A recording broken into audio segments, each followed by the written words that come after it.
వాళ్ళు కావాలని చెప్పి 3 చోట్ల అండి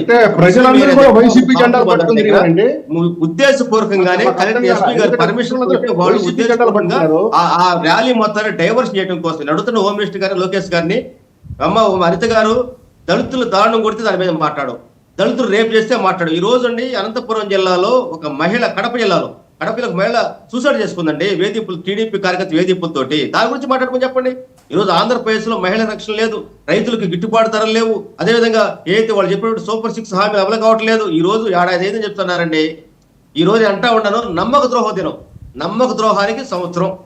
ఏదైతే సూపర్ 6 హామీలు అమలు చేస్తామని చెప్పేసి అధికారులకు వచ్చి ముగ్గురు కలిసి ప్రజలకి చెడగొప్ప పెట్టినటువంటి సందర్భంగా నమ్మక ద్రోహానికి సంవత్సరం నిండిందని అంటా ఉన్నాను. ఏం చేశారు చెప్పండి. మంచి ప్రభుత్వం చెప్పి 100 రోజులకు కార్యక్రమం చేసుకున్నారు.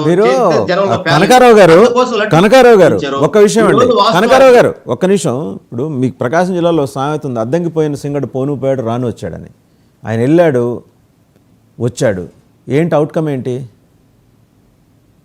సార్? ఇది రైతు వ్యతిరేక ఒకటండి. ఒక ప్రతిపక్షంగా ఒక ప్రజానాయకుడిగా ప్రజల యొక్క సమస్యలు తెలియజేయటం మా బాధ్యత. అది ఎవరైనా కానీ పార్టీ కావచ్చు, అదేవిధంగా ప్రజా సంఘాలు కావచ్చు, చేసుకొని రావచ్చు కదా, గొడవ పట్టం ఏంటి? ఒక్క విషయం చెప్తున్నాను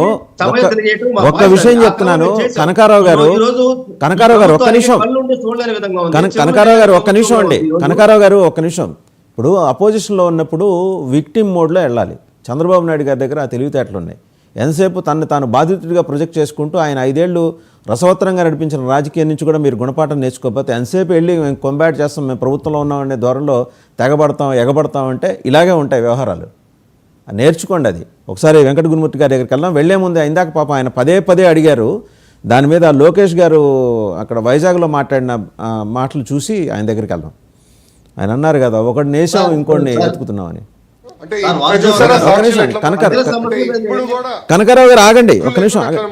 మహిళల్ని చూసారా సాక్షులు ఎట్లా మాట్లాడారు అంటే ఇప్పుడు కూడా సిగ్గు లేకుండా అట్లా మాడుతున్నారు. మహిళల్ని కించపరిచే విధంగా మాడుతున్నారు. ఎనివే ఒకడు అయిపోయాడులే, రెండోడు కోసం ఎత్తుకుతున్నాం. మహిళల్ని అవమానించిన ఎవడు పారిపోయే ప్రసక్తి లేదు. పట్టుకొచ్చి బండగేసి